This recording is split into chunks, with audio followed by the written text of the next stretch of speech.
Jumpa kembali di channel Tanpa Jejak. Kali ini, Mimin akan membawakan kisah horor, suara tangis perempuan menjelang tengah malam.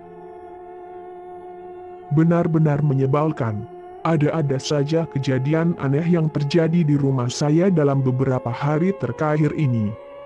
Pada hari Selasa tanggal 24 September 2019, mendekati waktu subuh, komputer jadul yang berada di pojok pawon tiba-tiba menyala sendiri CPU dan layar monitor TV-nya. Oleh anak sulung kemudian komputer dan monitornya ini kemudian dimatikan, dikiranya sayalah yang lupa mematikan sehabis memakai komputernya semalam. Pagi hari itu saya mendadak menjadi tertuduh dan dianggap lupa mematikan komputernya. Padahal sejak sore dan malam hari sebelumnya saya sudah tak memakai komputer itu. Jadi siapa yang menyalahkannya? Siapa yang menekan tombol on untuk menghidupkan komputer yang ada di CPU dan menghidupkan layar monitornya melalui remote control TV? Secara berkelakar saya katakan kalau kejadian ini akibat atau gara-gara ulah dedemit yang usil. Persoalan selesai, semuanya tidak ada yang meributkan apalagi sampai membuat ketakutan terhadap orang seisi rumah, aman-aman saja kondisinya.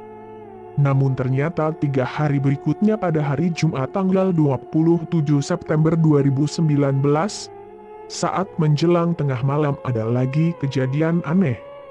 Kalau yang ini kejadiannya sampai membuat anak sulung ketakutan. Saat berada di depan komputer mengerjakan tugas kuliahnya, tiba-tiba saja muncul suara seorang perempuan yang sedang menangis dan terdengar jelas di telinganya. Segera saja komputer dimatikan dan langsung masuk kamar dan tidur.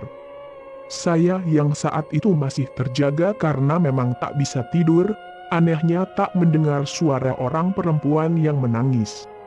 Namun saya tahu jika anak sulung mematikan komputernya dan cepat-cepat masuk kamar langsung terus tidur. Suara tangisan siapa itu?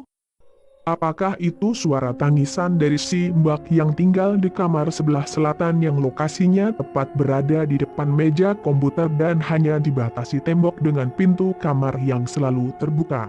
Atau itu suara si Mbak yang rumahnya di pohon kantil yang ada di sebelah barat rumah? Kejadian aneh yang tak masuk akal ternyata masih juga terjadi lagi. Minggu sore 29 September 2019, waktunya sehabis maghrib. Istri saya yang saat itu berada di dapur mendengar dengan jelas suara gemericik air yang dipancurkan dari atas motor yang ada di teras di depan dapur. Pas ditengok, suara kucuran air itu berhenti. Setelah dia mati ternyata ada kira-kira 1 gayung mandi lebih air yang diguyurkan ke motor itu jika melihat bekasnya air yang dikucurkannya. Yang jadi pertanyaan siapa yang melakukan tindakan itu? Kucing kencing? Kucing kencing tak akan sebanyak itu, dan pasti ada baunya yang minta ampun. Atau ini kerjaan orang yang iseng? Hal ini juga mustahil untuk bisa melakukannya karena teras itu atapnya seng yang tak bisa ditembus air dan kondisinya juga tak berlocor. Lalu siapa? Tak ada yang tahu. Sekian cerita kali ini. Jangan lupa like, subscribe dan tinggalkan komentar.